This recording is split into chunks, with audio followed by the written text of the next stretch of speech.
This is Leafs Morning Take with Nick Alberga and Jay Rosehill. Now we've got a fight started here right off the bat with Rosehill. 30 minutes of live, nonstop Leafs talk starts now.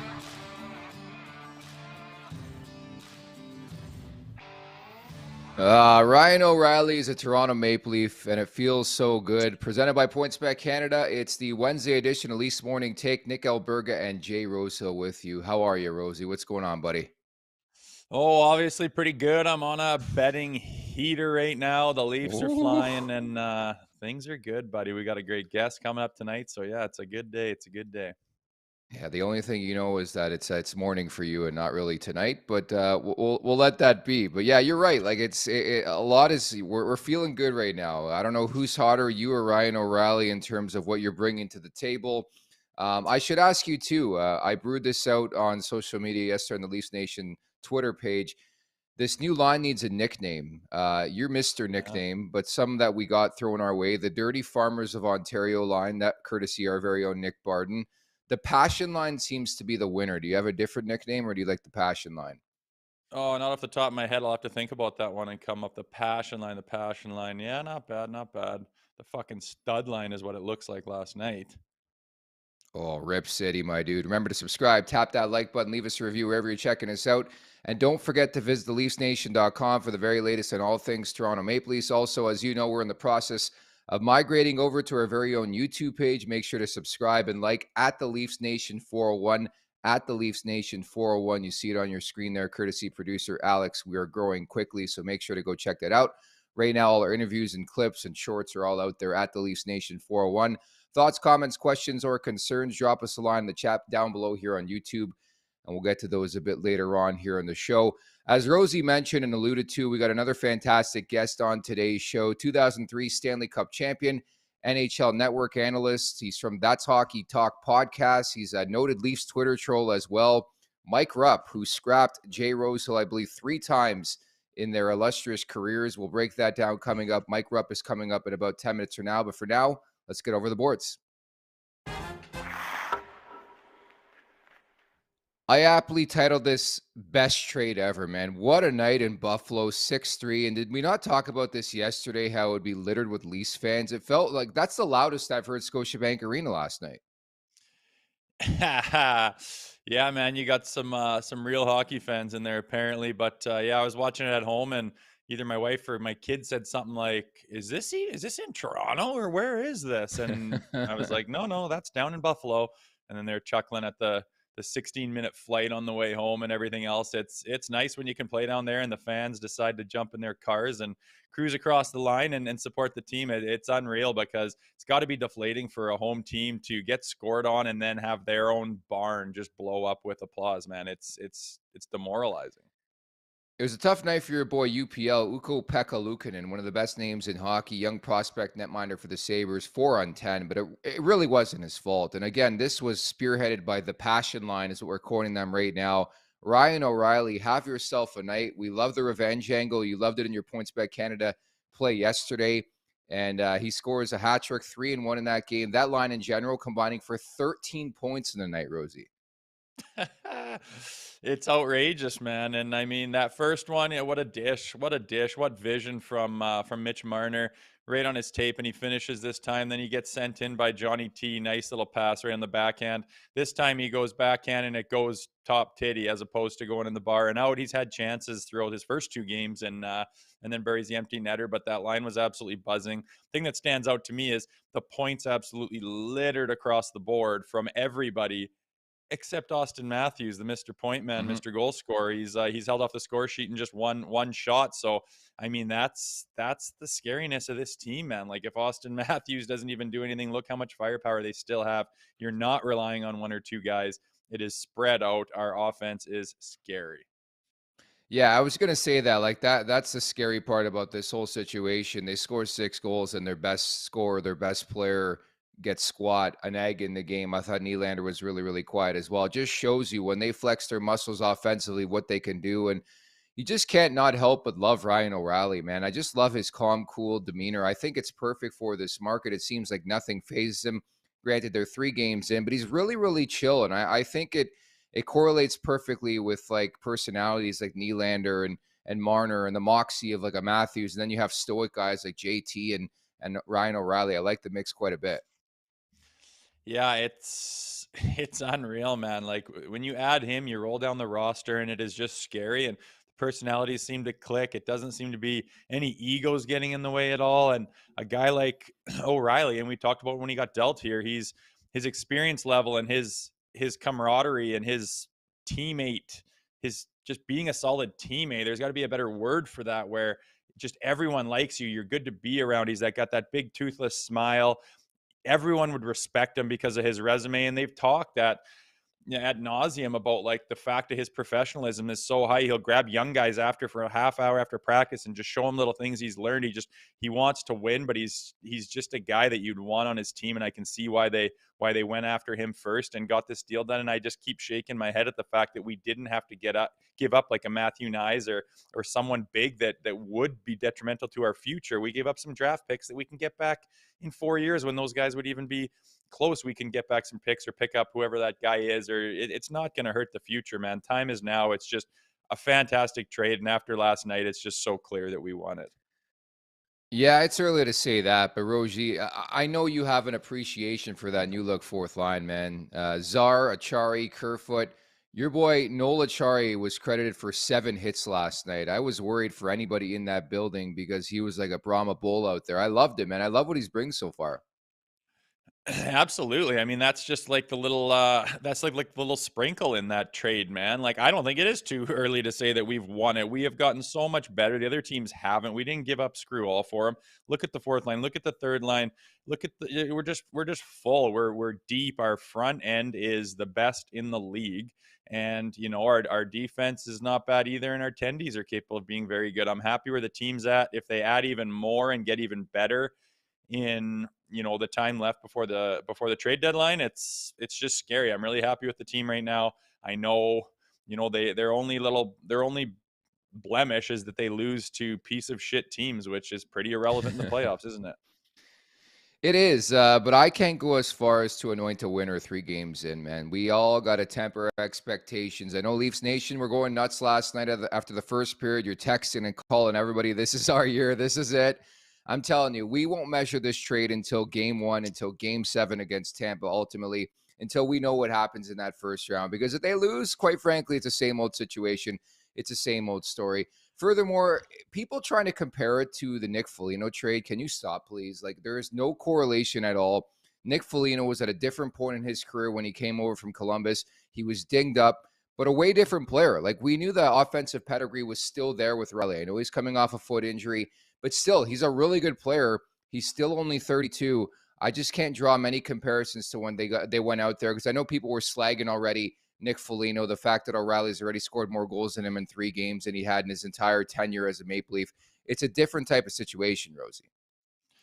Yeah, it is. They're different players. It's a different team. It's a different time. I wasn't even paying too much attention to that era of the Maple Leafs. But this Ryan O'Reilly, I mean, he can put up the points. He's a playoff performer. He's won a Frank Selke trophy for the best defensive forward. He's responsible defensively and just a playoff performer, man. He's proven it, and he's just a great addition to the team. Is it all said and done? Of course not, man. We still got to get through the toughest division that there is in hockey right now, being you got to play the Tampa Bay Lightning and most likely the Boston Bruins, and it's not easy. You go around to the West and pick those divisions and stuff. I think the Leafs would run through that right to the Stanley Cup Finals, but it's not the way it is in this division, and they're going to have to prove themselves. So you might as well do it early. And again, if stranger things have happened, they could shit the bed in the first round, man, and we'd all be sitting here with nothing and being pretty dejected. But all you can do is put together the best team you possibly can, and they have certainly done it this year. I'm quite thrilled with where they've gotten to from where they started at training camp.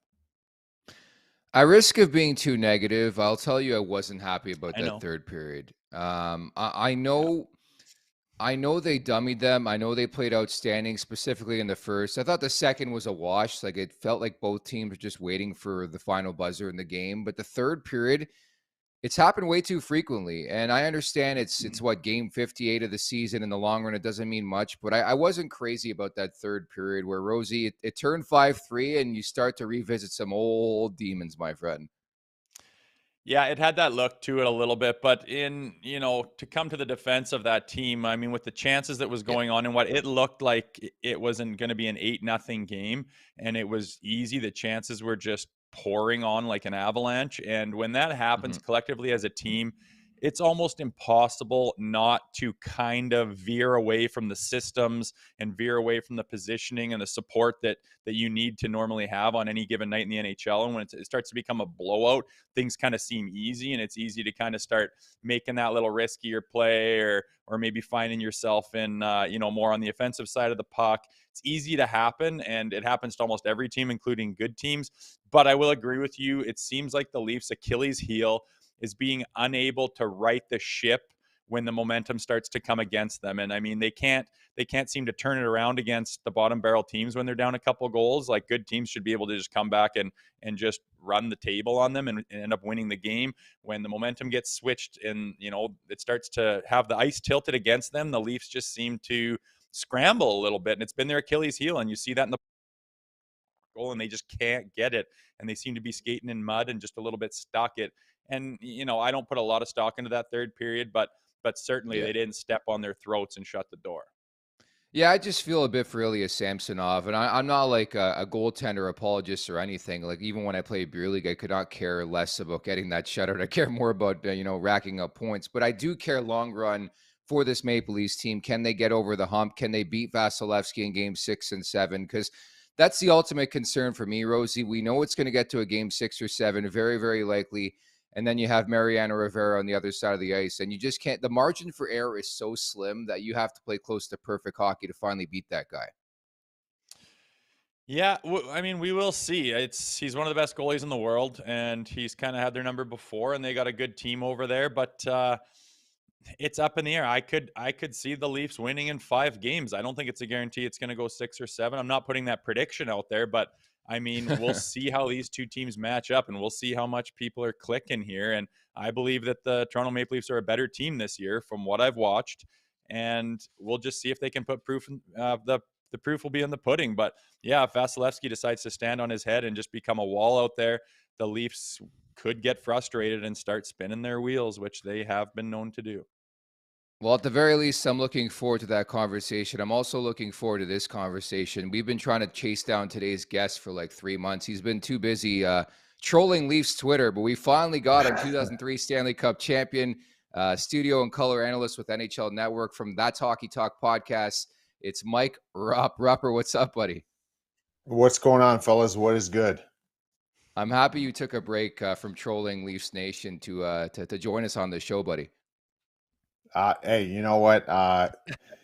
It's kind of my game inside the game. It's a hobby now. It's kind of become that. So, listen, I believe the things I say, but I also know that it turns the wheel, kind of gets the gears going for Leafs Nation. But hey, right now, Leafs Nation should feel pretty good. Last night looked incredible, and that was, I will say this, incredible trade by Kyle Dubas, and I think we're going to keep seeing it pay dividends. Yeah, I was going to say that's where I wanted to piggyback to. And I get your vibe, and that's why we've got along from day one, way back to our days. Obviously, me working for NHL Network Radio, you still with the NHL Network. I get you. It's all about impressions, engagement. And I've been taking some heat from Leafs Nation, too, but it is what it is. So the Ryan O'Reilly line, we've been searching for a nickname, man. But can you talk about a better fit for a team? I just love what he brings to the table. Do you like the trade? Yeah, I love the trade, man. You see how it is situated right there on the screen, but I mean that's what they've been going with. But I just love the flexibility that this gives. Man, I played my junior hockey in Erie for the Otters in the Ontario Hockey League, and I skated with the Otters when I was getting ready for my NHL seasons. I got to know O'Reilly a little bit and just watch the work he puts in, man. He's incredible, so smart, like the crazy stuff he used to do post practice. And I'd go out there, and I remember the one time he was like, "Hey, can you work with me in the one end?" And I'm like, "Yeah, okay." And I'm like, "What do you want? What do you want to do?" And he's like, "I'm going to stand in front of the net." So I was standing like board side, kind of. I wasn't facing the net. I was facing the short side of the ice, and he's standing in front of the net, and he goes, "Just shoot pucks at me." And I go, "What do you mean?" And so I'm shooting like across the crease, basically. And I go, where do you want them? He goes, just put them like anywhere from my logo to my face. I'm like, you want me to shoot pucks like in there? And he's like, yeah. So I started firing them. They were like kind of hard saucers. I wasn't shooting the puck, but he's like, he steps aside and almost like bunts it down and then grabs it, goes upstairs. And he just kept doing those and he was not missing. He has all these very unorthodox things we've seen him do in his training, but he prepares himself to be able to situate in any situation. And I find that that's incredible. And that's what the Leafs got here, right? Like right now, yes, he's playing center ice. I'm assuming at some point we're going to see him. We're going to see him at whatever you want to call it, third line center or whatever the situation is. But that's a luxury you have. You can move him around. He's very roster flexible. So I love him. He's an absolute gamer. And they got a good one. I love Noel Chari too. I love what he brings to the table. Yeah. Rupper, what now that you're in the media side of things, you just kind of spread your energy out around the league, or do you have a team you follow, some of your old teammates, your old teams you've played for? Where's your focus at usually? You know what? It's kind of funny because I'll get like, so I did some pre and post stuff with the Penguins the last number of years, and then this year I'm doing it with the Rangers. I'm more residing in New Jersey NHL Network, so it's more convenient for me to do it there. And obviously, I got a little bit of time that I played in my career in New York, but it's funny because I don't really root for anybody. I have the teams that I played for that I guess if you were to ask me, I'd love to see any of them, especially the ones that have a few of the guys left on the squad, like to win a cup. But I also, listen, and it kind of goes to what you're saying off the top, Nick, too. It's like, the side of this business, you guys know this, you don't have to be right, and quite frankly, it might be better if you're wrong sometimes, right? But you got to do what you do with conviction, and that's what I do. So again, those Leafs things, I believe those things, and I say those things. I say them with a little extra little spin on it to get a reaction, but at the same time, I guess my point in this is that when I was doing Penguin stuff, I still am doing league-wide stuff with the network. So if things are happening with the Penguins that I don't like or I think should be done differently, I'm going to say it, right? And then the Pens fans are like, oh, you used to, they're almost pulling my alumni card from there. And then the Ranger fans are all about it until the one day I say something. Right now I'm pushing the Devils need Timo Meier. And like, that is the one thing they need. And I've been kind of being stupid on social and throwing that out there. And Ranger fans are like, what the hell are you doing? Like, we're supposed to play them in the first round. You work at MSG. But I'm like, hey, listen, I want to just call what I see from my experience. And again, I might be wrong. I might be right. But I just love having the conversation with anybody about the NHL. Hey, you live in the area. It's almost like the Devils need to make a move because the Islanders got Horvat and Tarasenko went to the Rangers, no? Yeah, in this Devils team, I will say this though, the matchups that I called a couple games this year with Devils Rangers, and the score was it was a close game in score. It wasn't really close in what I saw on the ice, right? Like the Devils give the Ranger fits. The Rangers can't. The speed of the Devils, the tempo they play at, their transition game. I mean, they're deadly. I am concerned about them in the playoffs. They have a small forward group, and especially in their top six. So that's something I think that if they don't address, and this isn't their year that they're supposed to be delivering a Stanley Cup. I mean, they're ahead of schedule. I think it's big for their guys and their players to experience, especially the ones who haven't been to the playoffs, experience the playoffs.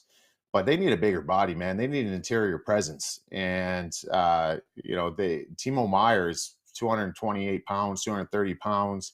Plays inside. He'll find offense in the areas I think that their team can't. And I am concerned about them come playoff time because of their size and maybe some of their inexperience.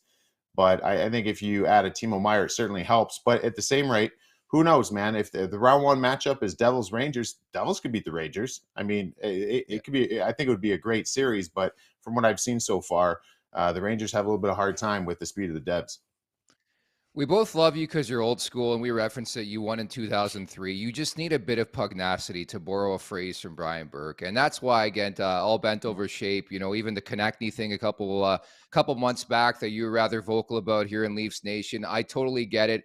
Come the playoffs, you need to have that sandpaper. I think Achari's going to bring that to a level. I think Ryan O'Reilly's going to bring that. So What's your feel on this Maple Leafs team? Do you think they have enough not only to beat Tampa, but actually do something substantial this spring? Yeah, so let me do this first. I want to go Sure. off kind of what you said here, and I'm not specifically speaking on the Leafs. I'll get back to that in a second. But like my point, Rosie, you would know this. Like if you put, for example, the best example I have from my is when George Laraque went to Montreal. Okay, Montreal was a passive team. They get George Laraque. Does that make them a tough team? I don't think it makes them a tough team. You're damn straight. I know when George is on the ice. I pay attention to that. Like I don't want really to run into that. But at the same time, it doesn't change the team. But but then we could think of some other teams like, geez, I think of all the years. I remember playing against the Ottawa Senators, and it's like every single guy in that lineup, whether it was Mike Fisher, I mean, Chris Neal loved to drop the gloves and whatever, but like you can go Kelly, like all the guys, they would stand up for one another and they'd get involved.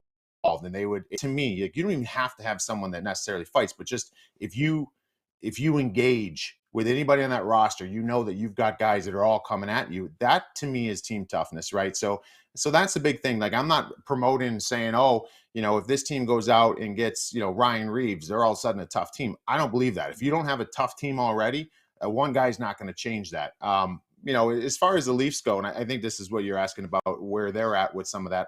I like some of the pieces they have. I think that there's a big thing in the league right now, and we'll see if the Leafs have it and some other teams. There's this, I feel like there's this epidemic of not having game managers anymore.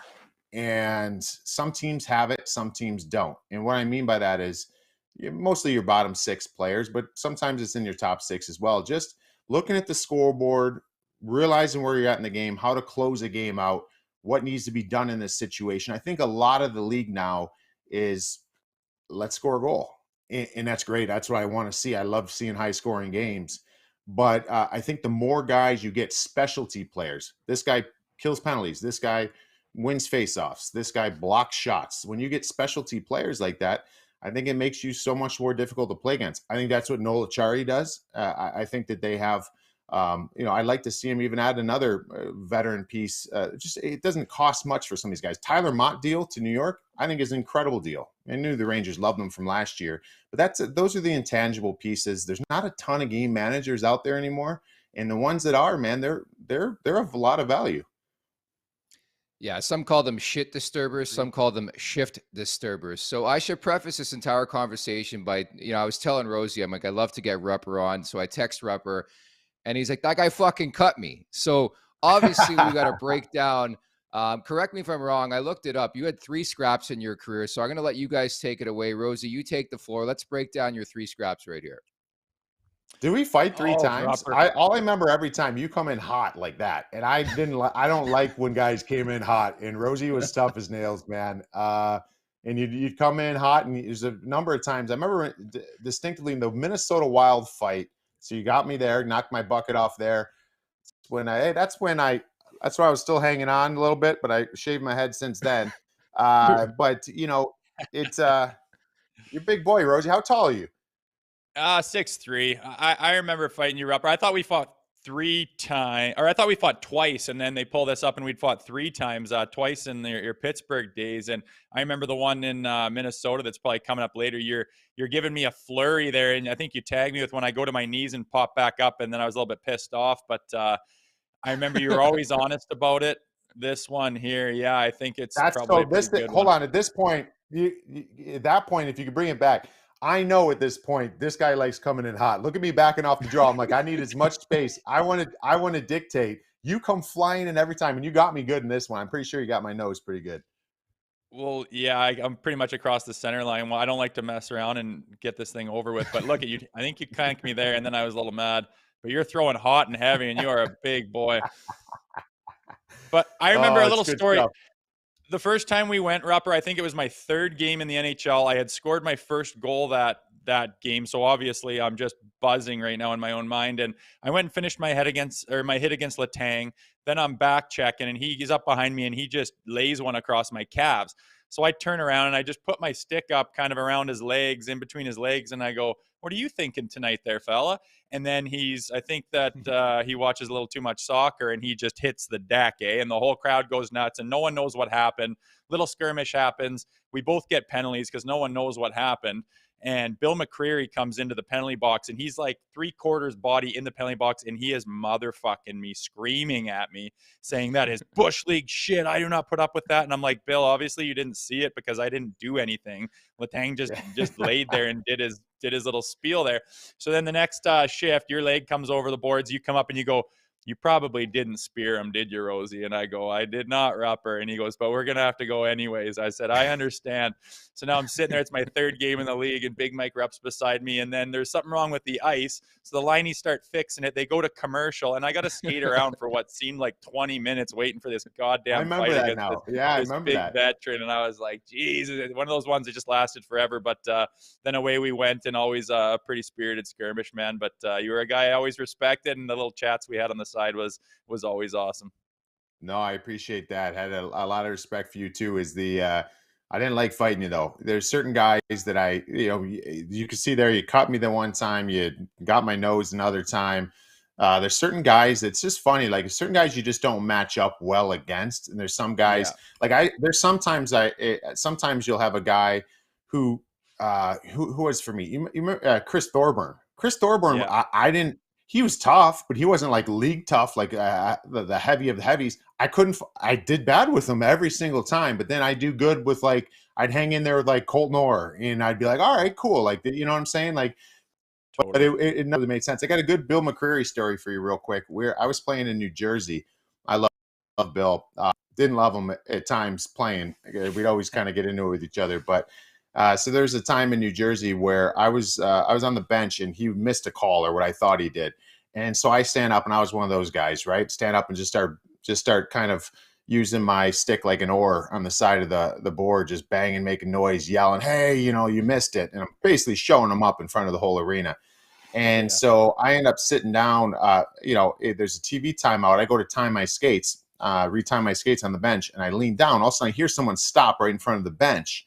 And I look up, and Bill McCreary is crouched down. His face is like right here. I'm like down right by the boards, and I pick my head up, and he goes, "You trying to show me up? You're a tough guy? You a tough guy?" And I'm like, Bill, Bill, fuck off, like whatever. And he backs away during this TV timeout, and he goes, "Let's go, tough guy. Come on." He goes, "Let's go." And I go, "Are you challenging me to a fight? Are you kidding me, Bill?" And he's like, "Let's go. You're so tough. You're so tough. Let's go." And I'm losing my mind on the bench because I'm like, I'll never play in this fucking league again if I, hop over this board. Are you kidding me right now? And and he was and then he just eyeballed me all the way to the next face-off, and he just stared at me while the puck was getting dropped after TV timeout. I'm like, Billy McCreary just owned me. I can't. What am I supposed to do there? I can't say I can't do anything in that moment. But he was. He knew what he can get away with, and he was legendary. How many games suspension would that be if you scrapped a ref? How many games? Forever. I mean, if you willingly just jumped over the boards and just squared off with Bill McCreary, I mean, you'd never play again, right? You couldn't. No, not a shot. Who was it? Like, was Dennis Weidman back in the day? Yeah. Oh yeah. Remember the little elbow or the little shot he had in front of the bench in Calgary? I think it was, right? I think that liney hasn't worked again, and he's I think they had a little they came to terms outside of court, so it sounds like he got paid, but he was acting like he was completely crippled by that little shove there. Was no good for Weidman, obviously. No, it wasn't. Hey, Rupper, we can talk for days with you, man. We want to have you back near the playoffs, man. It really set it up, the Tampa-Toronto series, but for now, we're going to bid you farewell. Thank you so much for doing this, man. Really appreciate it. Anytime, guys. Good catching up with you, Rosie, Nick. Anytime. Let's do it. Because hey, that's going to be the best first round matchup is going to be that one. I can't wait to see it. So can't wait, bud. And hopefully you get Timo Meier. Okay. Now, hopefully, we'll see. See you, buddy. There you have it. A 2003 Stanley Cup champion, color and studio analyst with the NHL Network. Man, that was a phenomenal breakdown. You guys just talking scrap and love it. He's a good guy, man. I'm so happy guys like him are in media and their voices is still heard. And all the experience that he played through a pretty wicked era, obviously, and got to really understand some things. And I mean, when he's talking about that, you know, the way the team toughness is and stuff like that, I mean, we see so often, we got such young guys in this league, and they're coming out of these leagues, and they're just fresh faced, and they don't quite have it the way they did back in Rupper's era, where it's just pure men playing the game and you play it the right way. And it's just a different league right now, and it's interesting getting their takes and kind of refreshing everyone's memory on how some hockey has been played in the past, and just keeping things honest is what it seems like. Don't forget, at the Leafs Nation 401 here on YouTube, where you can catch interviews, clips, stories, shorts, anything you can ask for, including the Mike Rupp interview that'll be up a bit later on. You see it there right on your screen. For now, Rosie, you've been on fire, red hot, just like you were in those scraps, coming in hot with that left hand with Mike Rupp. It's time to get to the PointsBet Canada bet of the day, courtesy of our friends here at PointsBet Canada. Yeah, all right. I mean, I was looking at the board here, and I am looking at the Blackhawks game, and Patrick Kane, obviously last night, almost had a heroic last millisecond win in overtime. They called it back, unfortunately, but I think he's going to be buzzing tonight. They got the Stars in town. I'm looking at his goals. I'm looking at his points, and there's just no value in it. But I look down at his assists, and over 0.5 has got plus 120 money on it. And I mean, the guy's got twice as many assists as he does goals this year. And a guy like him, it's not hard for him to chip in an apple here and there. So that's my bet, over 0.5. I got him to have at least one assist for plus 120 money against the Stars tonight. We'll see if we can keep this train rolling. I haven't been hot like this early in the season, but we'll see how long we can make this baby go. No, you haven't been hot, period, all season long. Like, this is your longest run. I haven't even gotten any picks. I get your shit board when you're tired or don't want to do it, and you throw it at me at 8:55 the night before, and I'm like, okay. Hey, that's what happens when you're in the two chair, my friend. But no, it's one of those things where I like to ride the hot hand, right? I had been cooking in the first half of the season. I've been pretty decent as of late, but we have to give you the floor, and you have to keep running with things. That's just the way it works. And I love that I've rubbed off on you, too, that you're running the player props out there. You were all over Ryan O'Reilly last night. He scored like 2 minutes in. So I'm with you on Patrick Kane, man. It seems like ever since the Rangers spurned him, or whatever you want to call it, and the Toronto drama, this guy's been cooking, man. I have him in fantasy hockey. I was pissed when they didn't count that goal last night, but he's feeling it.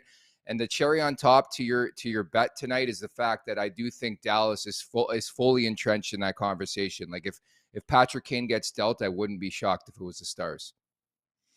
Yeah, for sure. I think he'll be buzzing. It could be a good game, something to watch. And yeah, I agree with you. He's been turning on lately. So player of his caliber, just to get a simple appetizer out there, not too hard. I like it. Plus money all day. Hey, by the way, I got the rundown in front of me, so we're going to start promoting this big time. But coming up on Friday, March 3rd, the Trade Deadline Edition show will be live from 12 to 4 Eastern Time on the Daily Faceoff YouTube page, Twitter, Facebook, again, starting at noon Eastern Time. And I see the rundown here. The Players Room will feature Mike McKenna and Jay Rosehill, breaking things down from the player's perspective. What's going to be in that Players Room? Maybe like a cigar or something? Oh, I don't know. We'll see. Good question. Me and Mikey Mac, we've played together a few times in the league, and you follow him on Twitter and follow what he's got. He's pretty matter of fact man. So I imagine we'll be ham and egging it a little bit in that Players Room. And I have to give you some credit. You've been cooking a bit here via Twitter, so another edition of Rosie Tweets will be coming your way, and maybe we'll say the next week. I know it's busy with the trade deadline, but we'll get to another segment, okay? You betcha. You betcha. Just looking on YouTube here for some quick thoughts. Tim writes in, concerned about Willie starting to not want to take a hit again. Come on, Tim. Give the guy a break. He's been outstanding. Tim was happy about hitting the Ryan O'Reilly props last night. And Prescott 910 writes in, oh, yes, we remember well in Calgary. Calls have never been the same around here since then. He's talking about the Dennis Wideman play.